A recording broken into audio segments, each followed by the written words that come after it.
Next thing that's important to talk about is the intersection of the system and the numbers of solutions that we can get. Based on the equations of the lines, most often we're going to get one solution because we have a line that goes one direction and we have a line that goes another direction, and we find that point in the middle where they meet. Most of our systems do this, but that's not always the case. What if I have two lines that never meet? Or what if I have two lines that overlap? These are the other scenarios that could take place within our systems of equations. So the presentation really comes down to looking at the slope, and then if we need to, also the y-intercept of the line. If the two lines have two different slopes, it will always be one solution because they're always going to meet at some point and then diverge from there on, one solution. However, if the two lines have the same slope, we have two results that could happen. If they have the same slope and different y-intercepts, that makes them parallel lines. And parallel lines never meet. If they never meet, there's no intersection, and if there's no intersection, there is no solution. However, if they have the same slope and the same y-intercept, it makes them the same line. Well, if this line contains all of these points, and this line contains all of the same points, their intersection is all of the points, giving us infinitely many solutions. So when we have questions that use this factor, this information, rarely do we need to actually calculate the solution or be able to calculate algebraically what these specific values are. But it's pattern and systematic recognition of the relationships present in the equations for things like slope and intercept. So one tried and true method is to rewrite the equations in the slope-intercept form and identify those, but sometimes that might be a more tedious and difficult method than looking at some of the relationships. When we look at this first equation, it's not so bad because we've already got one of our equations in slope-intercept, and this equation's quick in order to get to slope-intercept. If we just multiply everything by 3, we see that we end up with an equation that is identical to our first one. Well, since the equations are the same, then that means they are infinitely many solutions because they overlap. While they looked different to begin with, a quick algebraic rewriting shows us that they are indeed the same line. So we get infinitely many solutions. Here we've got two equations already in slope-intercept, and we just have to compare and see, oh, the slopes are different.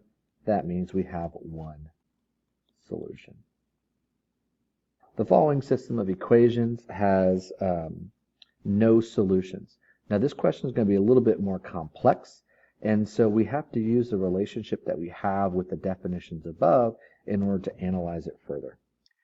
So when we look and see that a system has no solutions, first thing that needs to come to mind is that these two lines will be parallel. And if they're parallel, that means they have to have the same slope and different y-intercepts.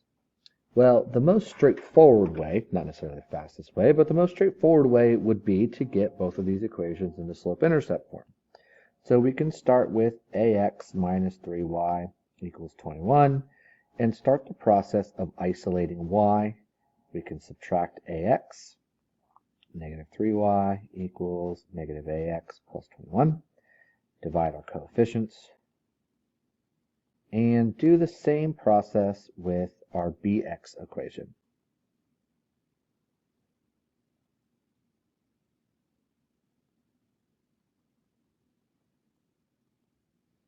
And we see we have different y-intercepts, so that part is met automatically with the negative 7 and the negative 11/3. But what we need to do is we need to have the same slope. So that means that a over 3 has to be the same as b over 3. Well, if I have two fractions that are equal and the denominators are the same, that means that the numerators also have to be the same. Therefore, a has to equal b.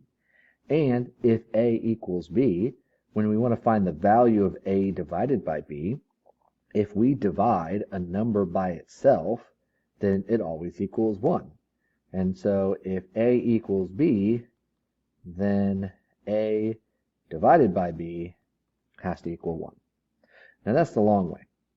The shorter way does not require any of this stuff here. So I'm going to go ahead and get rid of that.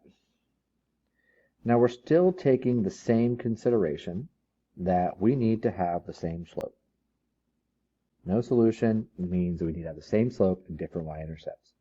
Consider two equations that are going to be parallel. And I'll give an example, like 3x plus 4y equals 5, compared to something like negative 9x minus 12y equals negative 20. Okay, so these two equations, while they initially look a little bit different, if you look more closely, there is a multiple relationship between the values present here. Right?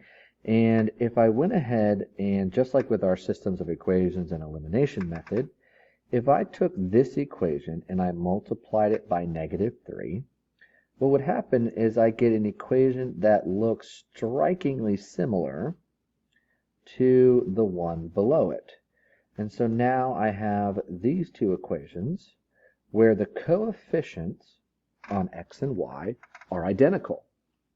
Well, think back to the process of what we did when we wrote in slope-intercept form. The first thing we did is we subtracted our ax value, which means we subtracted a, we subtracted a, and then after that, we divided by the coefficient of negative 3. We divided by negative 3.